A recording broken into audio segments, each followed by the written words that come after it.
Welcome to another riveting episode of Inconsequential People with your mentally constipated host, Mel Blandings. Hello to our studio audience.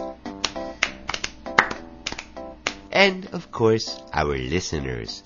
Tonight on Inconsequential People, it is my great pleasure to introduce Bertram Higby, who works as a bag boy at a local grocery store. What made you decide to enter the exciting world of bag boying? It was the only job I could find after getting my Bachelor of Arts degree. Fascinating.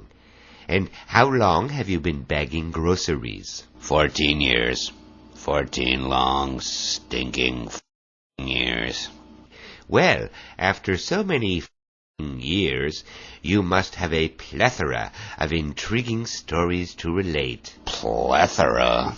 It means lots. I would have assumed a university graduate would be familiar with that word. Welcome to higher education in Canada. So? So what? Stories.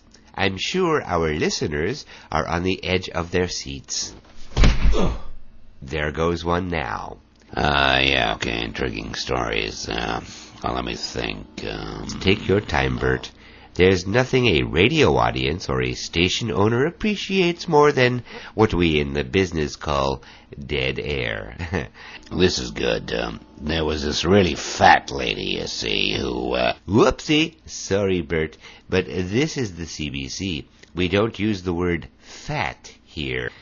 Portly, yes. Stout, by all means.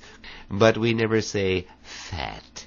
Too many of our listeners are. Okay, so one time this really fucking stout woman had 9 items in her basket, and get this, she tried to get through with 8 items or less. Really? So tell me, what ensued? Occurred.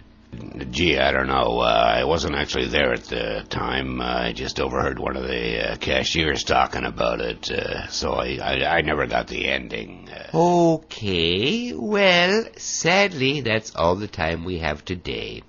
I'd like to thank my guest, Bertram. Tune in next week when my inconsequential guest will be Amanda Jones, who collects discarded footwear she finds along the highway.